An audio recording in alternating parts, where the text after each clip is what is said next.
Hello and welcome back. So, today we are addressing a problem that I see smart, empathetic, and highly capable women fall into again and again. It is the problem of dating potential. Now, if you're in this situation, you're not dating the man who actually shows up every day.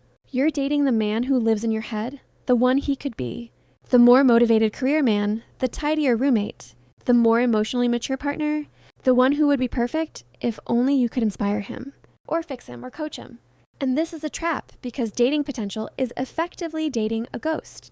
You are falling in love with a fantasy version of a person, and that leaves you eternally disappointed and exhausted by the person sitting across from you. So let's unpack this. Why do we do this? And how can we break this destructive cycle? First, we need to acknowledge the psychological drive behind it. Often, women who date potential are highly nurturing and have a subconscious need to feel essential or needed. By taking on a partner who needs fixing or guidance, you create a role for yourself as the indispensable healer or guide. This feels powerful, but it's actually an unhealthy way to generate self-worth. It turns the relationship into a project, and it turns you into a manager, not a partner. The second reason is that it's often easier to focus on improving someone else than it is to focus on your own issues or your own life goals. You pour all your energy into his potential because it conveniently distracts you from the areas in your own life that might need attention. But here is the absolute truth you need to internalize. A person's potential is worthless if they lack the motivation to realize it. You are not the spark that lights his fire. A motivated man lights his own fire. The person you date needs to be already committed to their own growth and already demonstrating the qualities you need in a partner today. So, how do you distinguish between genuine growth and baseless potential? We look for the evidence of effort. When you think about the things you are trying to fix, about him, is he taking active, sustained steps to change them, even when you aren't around? For example, is he saying, I want to get a better job? Or is he actually taking online courses, updating his resume, and setting concrete, measurable goals?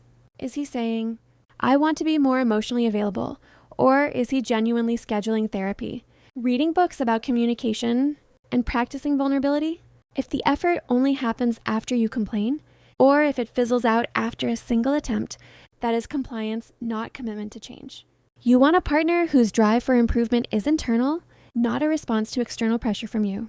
Now, the biggest shift you need to make is moving from a mindset of, how can I help him become better? To, is he good for my life right now? This requires you to set and enforce a boundary around emotional labor.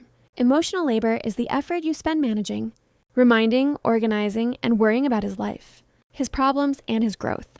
When you date potential, you take on massive amounts of emotional labor that are not your responsibility. So stop doing it. When he complains about his job, listen and offer empathy, but do not solve his problem. Do not edit his resume, and do not scout job openings.